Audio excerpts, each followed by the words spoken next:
ጠዋት ወደ ስራ ስንሄድ ቢሮ ውስጥ ቁጭ ብለን ወይም ደግሞ ሻይ ልንጠጣ በገባንበት ካፌ ውስጥ ድንገት ዞር ብትሉ ከብዙ ሰዎች ውስጥ አንዱ ወይም ደግሞ በብዙሃኑ የጆሮ ማዳመጫ ኤርፎኖች ወይም ሄድፎኖችን አድርገው ልታዩ ትችላላችሁ። ወይም ደግሞ በጥናት ቦታዎች ወይም ደግሞ ላይብረሪ ሊሆን ይችላል። የተለያዩ ቦታዎች ተማሪዎች ሲያነቡ ኤርፎኖችን ወይም ደግሞ ኤርፖዶች ይጠቀማሉ።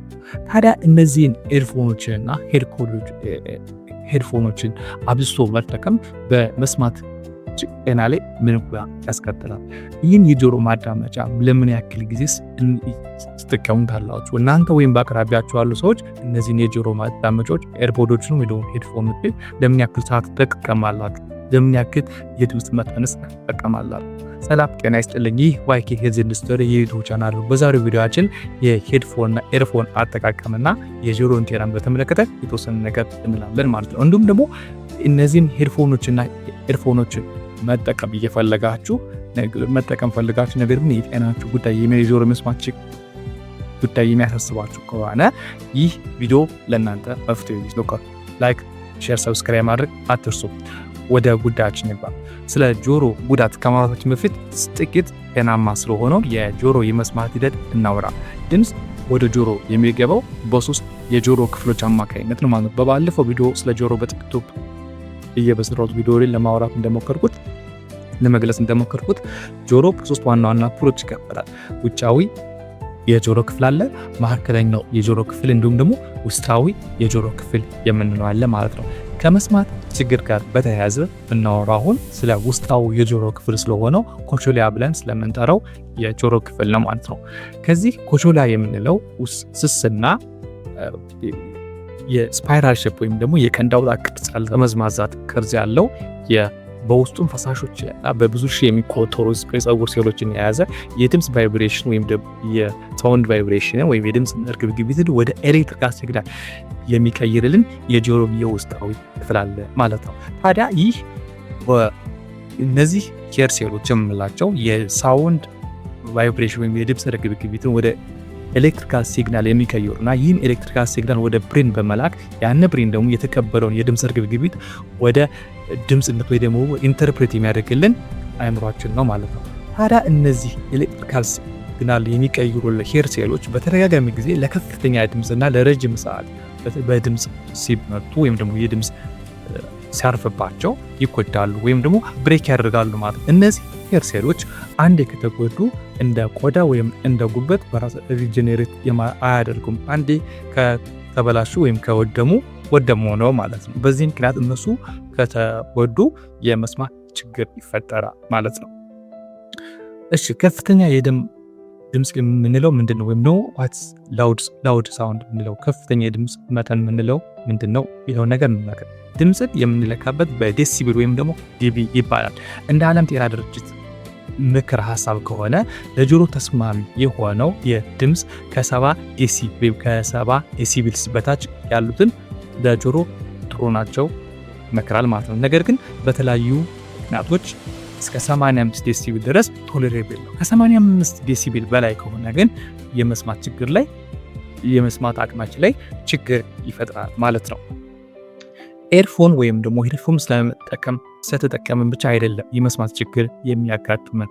አንደኛው ሃው ቱ ላውድ ምን ያክል ድምፁ ከፍ ያለ ነውና ለምን ያክል ጊዜስ ይሄንን ከፍ ያለ ድምፅ በጆሮአችን ገባ የሚለው ትልቁ ወሳኙ ነገር። የመስማት ችግር እንግዲህ በሁለት ዋና ነገሮች ይከሰታል። አንደኛው ቮሊዩሙ የድምፁ መጠንና የተጠቃሚበት ጊዜ ማለት ነው።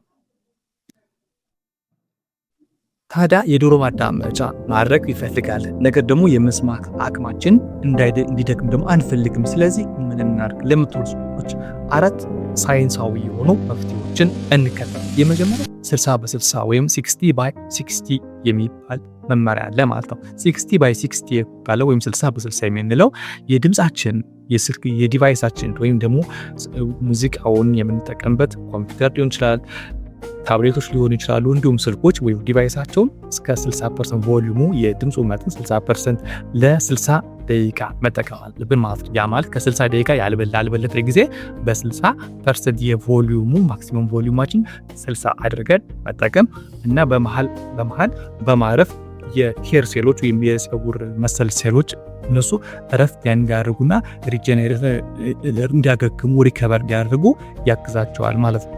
ሁለተኛው አማራጭ ማለት ነው። አንደኛው አማራጭ 60 የሚለው መመሪያ የሚከተል ነው። ሁለተኛው አማራጭ ዝቅተኛ ጥራት ያላቸውና ለጆሮ የማይስማሙ የጆሮ መዳመጫዎች አለመንጠቅ፣ ከዚህ ይልቅ ከፍተኛ ጥራት ያላቸውና ኖይዝ ካንስል የሚያደርጉ ከውጭ የሚመጣን ድምፅ ካንስል የሚያደርጉ ጥራት ያላቸው የጆሮ ማዳመጫዎች መጠቀም ማለት ነው። ለምሳሌ በአውቶቡስ ቦታዎች፣ በባቡር ሲንቪ ሊሆን ይችላል። እንዲሁ ከፍተኛ ጫጫታ ወይም ድምፅ ያለባቸው ቦታዎች የኤርፎን ወይም ሄድፎን መጠቀም ግዴታ ከሆነብን እነዚህ ኖይዝ ካንስሊንግ ያላቸው የሚጠቀሙ የጆሮ ማዳመጫዎችን መጠቀም ሁለተኛው ተመራጭ መንገድ ነው ማለት ነው። ሶስተኛው ከኤርፎን ይልቅ ሄድፎን መጠቀም በጣም አስፈላጊ ነው ማለት ነው። ሶስተኛው አማራጭ ይሄ ሄድፎን ብዙ ጊዜ ምንድነው ከኤርፎን ስንጠቀም ከጆሮአችን ኢን ዘ ኢር ነው። ኤርፎን ማለት ኢን ዘ ኢር ጆሮአችን ውስጥ ማለት፣ ሄድፎን ደግሞ አውት ኦፍ ዘ ኢር ማለት ከጆሮ ውጭ ነው የምንጠቀመው። ያ ማለት ኤርፎን ስንል ከኢር ካናሉ ጋር ይገባል። ኢር ካናሉ ጋር በጆሮአችን ውስጥ ይገባልና ምን ያደርጋል ማለት ነው የድምፁን ከ6 እስከ 9 ዴሲብል በላይ እጥፍ ይጨምራል ከሄድፎን ጋር ሲነጻጸር ማለት ነው። አንድ ሰው ሄድፎን ተጠቅሞና ኤርፎን ተጠቅሞ ድምፁን ቢያወዳድረው በኤርፎን የሚጠቀመው ከ6 እስከ 9 ዴሲብልስ መጠኑ ከፍ ያለ ድምፅ በኤርፎን ይሰማል ማለት። ስለዚህ ከኤርፎን ይልቅ ሄድፎን ለጆሮ ጤና ተመራጭ ነው ማለት ነው።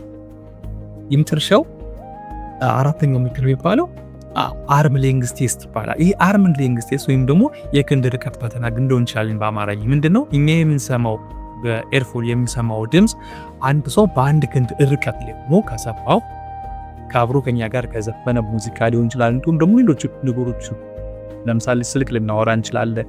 ያንን የሰውየውን መልእክት ከሰማ ከፍ ያለ ድምፅ ነው ማለት በአንድ ክንድ ርቀት ያለው ሰው የጆሮአችንን በኤርፎን የሚሰማው በጆሮ ማዳመጫ የሚሰማውን ድምፅ ከሰማ ምንድነው ማለት ነው? ያን ከፍ ያለ ድምፅ ነው ማለት። ስለዚህ ኤርፎን መሰማት ወይም የጆሮ ማዳመጫዎች የሚወጡ መልእክቶች፣ ሙዚቃዎች ሊሆኑ ይችላሉ ለኛ ብቻ ነው መሰማት ያለባቸው። ከአንድ ክንድ ርቀት በላይ ያለ ሰው ያን ድምፅ ከሰማው ግን ምንድነው ማለት ነው ከፍ ያለ ድምፅ ስለሆነ ድምፅ መጠኑን መቀነስ አስፈላጊ ነው ማለት ነው። የመጨረሻ መልእክቴ ምንድነው ማስተላለፍ የምፈልገው የመስማት ችግር በአንድ አይደለም የሚከሰተው፣ ቀስ በቀስ ነው። ህመም የለውም፣ ምልክት አያሳይም። ነገር ግን አንዳንዴ ማዳገም ስንጀምር፣ ምን አልከኝ ማለት ስንጀምር፣ ወይም ደግሞ በጣም የምንወደውን ሙዚቃ ለመስማት ከፍ ያለ ድምፅ ስንጨምር እሱ የመስማት ችግር ምልክት ሊሆን ይችላል። ስለዚህ የመስማት አቅማችን ቀስ በቀስ እንዳይጠፋ ከአሁኑ መጠንቀቅ አለብን ማለት ነው። ይህ ቪዲዮ ጠቃሚ ብላችሁ ካሰባችሁ ላይክ፣ ሼር፣ ሰብስክራይብ ማድረግ አትርሱ። በሌላ ተመሳሳይ ቪዲዮ እስክንገናኝ በቸር ቆዩ። አመሰግናለሁ።